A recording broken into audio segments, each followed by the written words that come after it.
Lepo pozdravljeni. Lepo vas je videti, sicer v malce manjšem številu. Verjetno ste utrujeni, kot boste videli, da v mojem prispevku tudi Asfalt se utrudi. Poskušamo pa pač povečati to njegovo odpornost proti utrujanju in zato smo se lotili enega eksperimenta z ojačitvenimi mrežami. Vsebina predstavitve gre takole. Najprej, kakšne ojačitve sploh obstajajo, za kar se lahko zahvalim v bistvu mojemu predhodniku, ki je že veliko povedal na to temo, tako da bomo tukaj lahko šli malo hitreje skozi to poglavje. Bomo imeli pa več časa za predstavitev eksperimentalnega dela v laboratoriju, opis zmesi in plasti, same ojačitve, ki je bila uporabljena in potem preskušanje odpornosti proti utrujanju v našem laboratoriju in jasno rezultati, ki sledijo iz teh preizkušanj. Uporabili smo v našem delu geomreže. Njihova glavna funkcija je ojačitev asfaltnih plasti. Slišali smo pa, da imajo v bistvu ojačitvene mreže tri funkcije. V našem primeru smo se v bistvu osredotočili na ojačitev. Kaj ojačitev je? To je nek ukrep, ki nam daje dodatno trdnost. Jasno, ta dodatna trdnost mora biti zagotovljena ob majhni deformaciji in naša ojačitev mora imeti bistveno večjo togost od materiala, ki ga ojačujemo, to se pravi od asfalta. V smislu odpornosti proti utrujanju smo pa potem to ocenili z merjenjem v laboratoriju. Tukaj je zdaj predstavitev teh glavnih funkcij ojačitev v vozišču, upočasnitev pojava refleksijskih razpok, lahko je tudi kot membrana za raznos napetosti in pa celo kot neprepustna plast za vodo, kar nam pač izboljšuje stanje voziščne konstrukcije in upočasnjuje njeno propadanje. Katere tehnike obstajajo? Imamo več različnih materialov. Najprej so bili na trgu geotekstili, to so netkani tekstili, uporabljali so večinoma kot plast za raznos napetosti, dopuščajo nam rahle pomike med plastmi asfalta, kar nam potem časovno zamakne ali pa celo zaustavi naraščanje razpok iz spodnjih plasti v zgornjo plast, to se pravi refleksijske razpoke. Če pa so pobrizgani z bitumensko plastjo, lahko učinkujejo tudi kot neprepustna plast za vodo. Drugi tip ojačitev so geomreže, to so običajno neke polimerne mreže z elementi povezanimi na različne načine. Elementi so narejeni iz raznih umetnih materialov, poliester, polipropilen, steklena vlakna, karbonska vlakna. Spojeni so pa tudi na različne načine s prepletanjem, z lepljenjem, s točkovnim igljanjem. Odprtine mreže so pa običajno 40x40 mm ali manj, odvisno pač od granulacije plasti, med katerimi se bodo uporabili. In tretja vrsta materijala so pa geokompoziti, ki v bistvu združujejo vse prednosti ali pa značilnosti prej naštetih geotekstilov in geomrež v enem izdelku, to se pravi, in hkrati izpolnjujejo vse tri funkcije. Mi smo se v našem primeru osredotočili na geomreže, ker smo dejansko hoteli ugotoviti, poskušali smo ugotoviti vpliv na samo ojačitev asfaltnih plasti, to se pravi, ali lahko ojačamo zlepljene asfaltne plasti z neko geomrežo. Uporabili smo geomrežo istega proizvajalca, kot je bilo v prejšnjem prispevku, samo drugega tipa, pač Glasgrid GG100. Ta je narejena iz steklenih vlaken visoke natezne trdnosti. To se pravi, izjavi o lastnostih, Declaration of Performance, ne vem, če se vidi tamle, je natezna trdnost 115 kN na meter v obeh smereh. Se pravi, bistveno večja natezna trdnost od materijala, ki ga ojačujemo.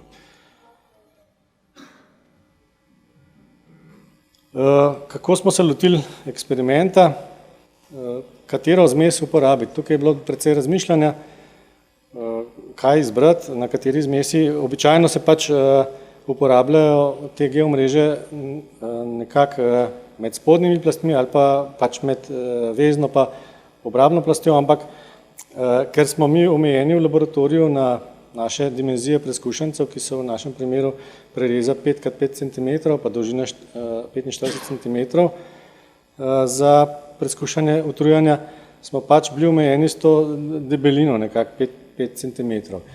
In najbolj primerna zmes za ugrajevanje v takih debelinah do 5 cm je po našem mnenju bila recimo SMA 11, jasno s polimernim bitumnom, ki je običajno uporabljen v teh zmeseh pri nas in tudi za to zmes imamo, že nek nabor rezultatov preiskav utrujanja, tako da smo rekli, bomo potem lahko primerjali te dobljene rezultate tudi s samimi rezultati uporabljene zmesi brez uječitve, jasno. Na roko so nam šli kolegi iz podjetja Trgograd, so nam bili pripravljeni proizvesti in odstopiti pač določeno število kant te vzorcev, te zmesi, da smo lahko naredili eksperimente in zato se jim že tukaj zahvaljujem. Kako smo pripravljali vzorce? Že prej ste pri kolegu Romanu videli tale naš zgoščevalnik asfaltnih plasti, to se pravi asfalt kompaktor za laboratorijsko uporabo.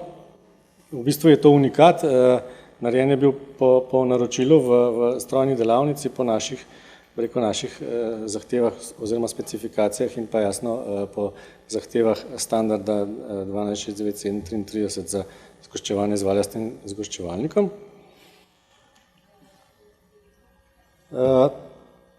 In takole smo recimo zgoščevali najprej jasno prvo plast. Ta prva plast smo v bistvu šli na različne debeline. Najprej smo začeli s 3 pa 4 centimetri, pa kombinirali, kako dobiti končno debelino pač teh 5 centimetrov. In najprej smo recimo zgostili skupno debelino 7 centimetrov, da smo imeli spodaj 4 pa zgoraj 3 centimetre vmes mrežo in potem smo ugotovili z preiskavo zlepljenosti po Leutnerju, to se pravi preiskavo na strik. Če gremo tukaj na levi, vidite preizkušence, smo ugotovili, da zlepljenost ni ravno najboljša pri teh debelinah, zato ker proizvajalec priporoča najmanjšo debelino zgornje plasti nad mrežo 4 cm. In v tem našem primeru ni bila zagotovljena, smo dali samo 3 cm in potem smo v naslednjem koraku povečali skupno debelino na 9 cm, to se pravi, da smo zgoščevali najprej 5 cm plasti, potem mreža in na to še 4 cm, kar je prineslo boljši rezultat, predvsem zlepljenosti, za utrujanje pa itak še nismo vedeli, kaj bo. Tako da zdaj imeli smo cel kup teh plošč, najprej jasno plošč iz zgoščevalnika, moram povedati, da so to tudi precej težke plošče, sama plošča je dobrih 20 kg pa še kalup, tako da imamo poskrbljeno tudi za brezplačni fitness v laboratoriju. In treba je bilo pripraviti zdaj preizkušence za preiskavo odpornosti proti utrujanju, to se pravi, vidite dimenzije 45x5x5 cm. Prva različica, katero smo se lotili, je bila takole zamišljena, jasno, te mreže prevzamejo natezne napetosti, zato smo se odločili, da jih ugradimo nekje v spodnjo tretjino prereza, glede na to, da natezne napetosti nastajajo na spodnji površini in smo v bistvu izžagali zdaj, to se pravi, če se predstavljate, mogoče malo težko za razumeti, najprej smo imeli debelino 9 cm preizkušenca in smo potem z vseh strani to razžagali na prizme, ki so imele spodaj, v bistvu smo obrnili potem to 5 plus 4 cm ploščo, smo jo obrnili na glavo, pa razžagali in smo pustili spodaj samo 1 cm, zgoraj pa 4 cm. In to potem preizkušali. Druga različica je bila pa majčkeno drugačna, še zmeraj je bila, rekel, mreža spodaj, tukaj sicer zgleda zgoraj, ampak to je bilo potem obrnjeno pri preizkušanju v v napravi za utrujanje je bilo to obrnjeno, tako da je bilo spodaj 2 cm in zgoraj 3 cm nad mrežo, skupaj 5 cm.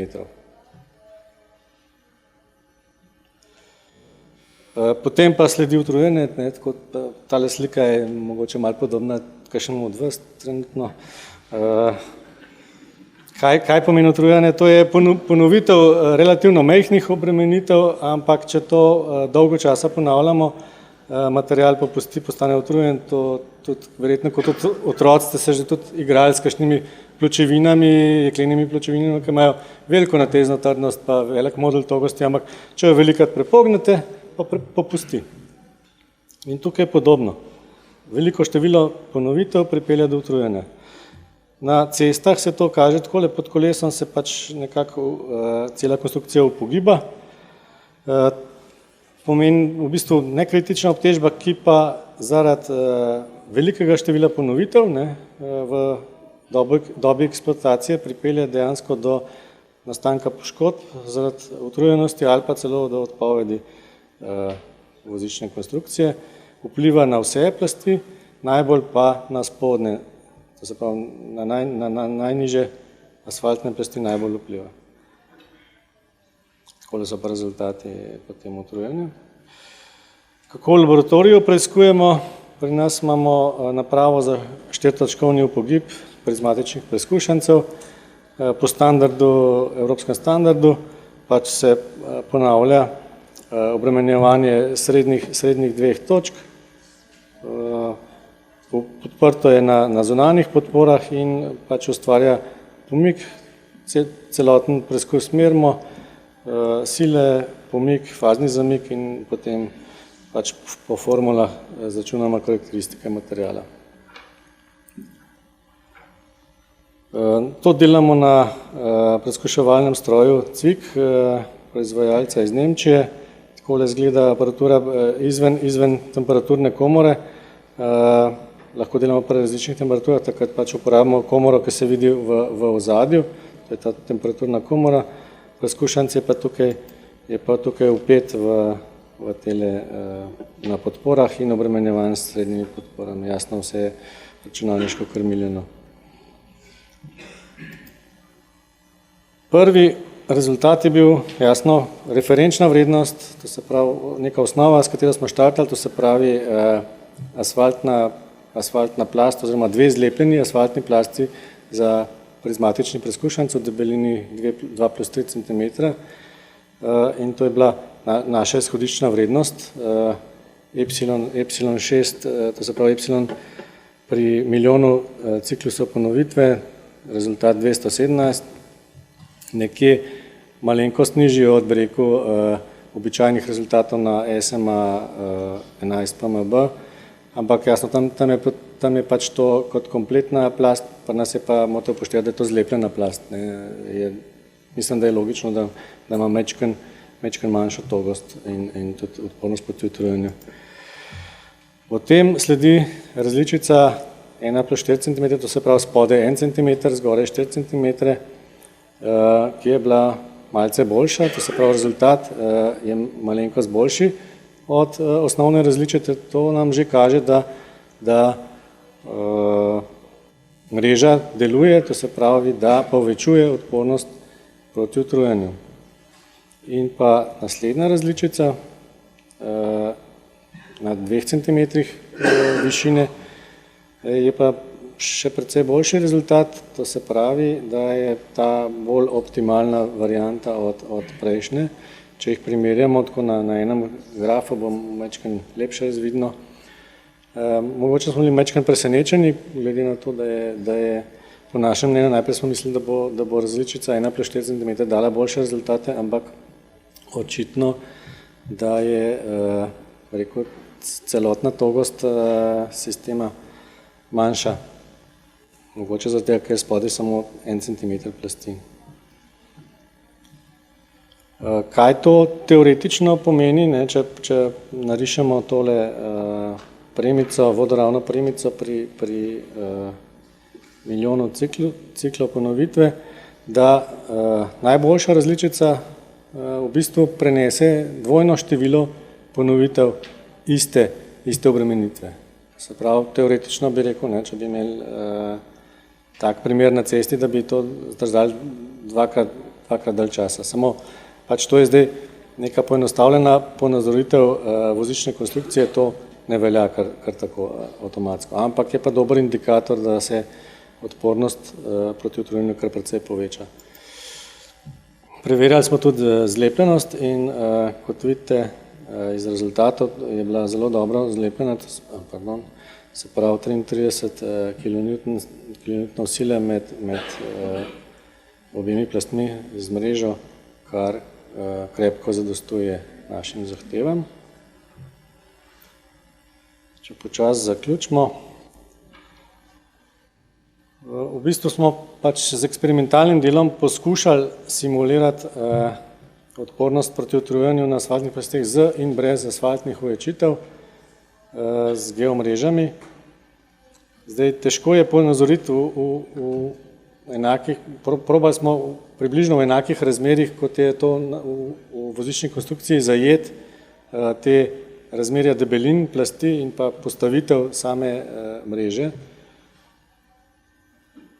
Ob predpostavki, da polž deluje na višini 2 cm, spravim, ta rezultat nas je mogoče majčkeno presenetil, ampak pač dejstva so taka.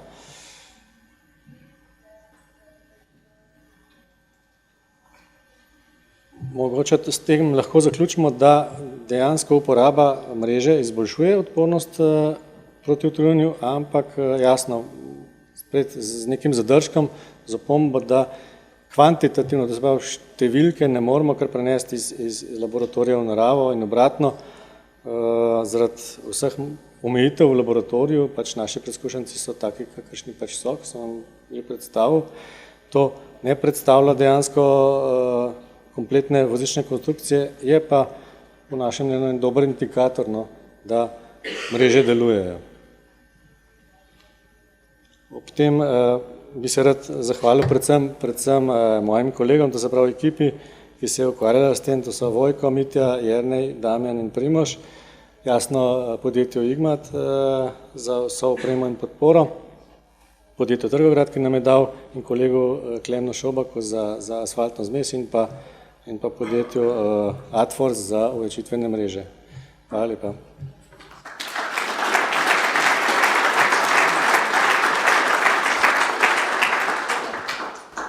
Hvala, Aleksandar, za zanimivo predstavitev. Tako da ugotovili smo, mreže v asfaltu delujejo. Je kakšno vprašanje?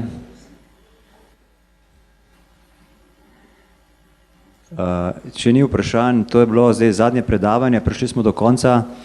Zahvaljujem se vam za pozornost in vztrajnost.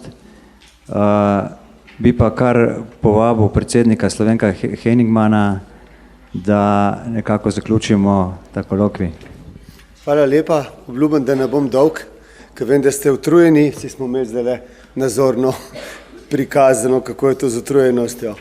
Vsekakor je pa fajn narediti en zaključek s par številkami tega kolokvija. Lahko rečem, da priprave so bile temeljite in to se je videlo, da je bil zelo bogat program. Mogoče očitek nam, da je že celo malo prebogat v zadnjih letih, ne. Vedno ga poskušamo majčkeno zmanjšati, pa nam to ne uspe, ampak se bomo trudili tudi naprej. Ampak številke so takšne.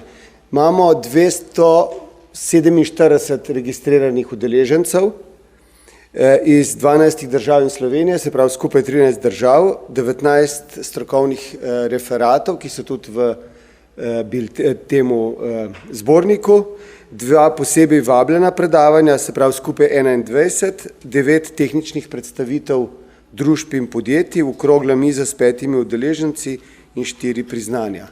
To so številke. Zaključki, ki jih bomo še potem na koncu oblikovali skupaj z vodji predsedniki delovnih omizij. Par takšnih poudarkov bi pa rad kljub vsemu izpostavil. Prvi je okoljski, zeleni. Mi vidimo, da se zahteve v Evropi na področju emisij, CO2 in vseh ostalih emisij, kriteriji se povečujejo in temu se bo mogla industrija absolutno v vseh fazah, tako pri projektiranju, kot potem pri sami pri javnem naročanju, sami izvedbi in pa na koncu tudi pri preverjanju, pri kontroli prilagoditi. To nas zagotovo čaka. Kar se tiče tehničnih aktivnosti, bomo nadaljevali z Asfalt 4.0.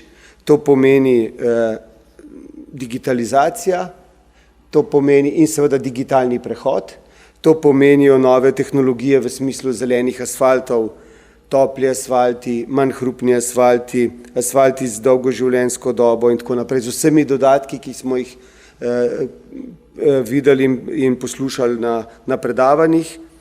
In pa na koncu seveda kakovost in preverjanje kakovosti. Jaz mislim, da ta ideja, ki se je oblikovala, da bi poglobili sodelovanje z Braunschweigom in morda v Sloveniji testirali to moderno metodo, ki je, bom rekel, bistveno bolj učinkovita, kakor so številne dinamične preiskave, ki jih bomo seveda tudi delali naprej, ki izvajalci tega ne morejo delati. Izvajalci rabijo hitro metodo, s katero bi lahko preverili, kaj se dogaja v asfaltu, in mislim, da tukaj so v Braunschweigu na dobri poti in tukaj bi se mi lahko preizkusili kot testni laboratorij, praktično.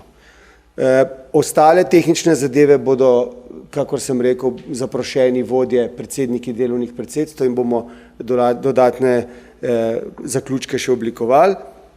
Kar se tiče tega, kar smo imeli včeraj na okrogli mizi, Združenje asfalterjev zelo obžaluje 25% zmanjšanje sredstev na področju državnih cest. To bo šlo zagotovo v zaključke, bomo pa še uskladili v upravnem odboru, a bomo tudi zavzeli stališče zase, da bom rekel, potrebujemo v Sloveniji tudi 3 oziroma 6 pasovnice nujno in za umeščanje v prostor to ne košta veliko, je treba začeti takoj. To so še stvari, ki jih moramo do konca uskladiti.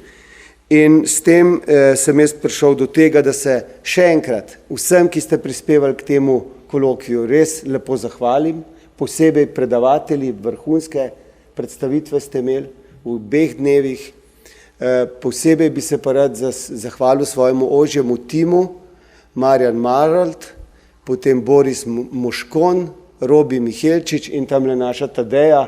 Vsi, če ostanete, pa en aplavz.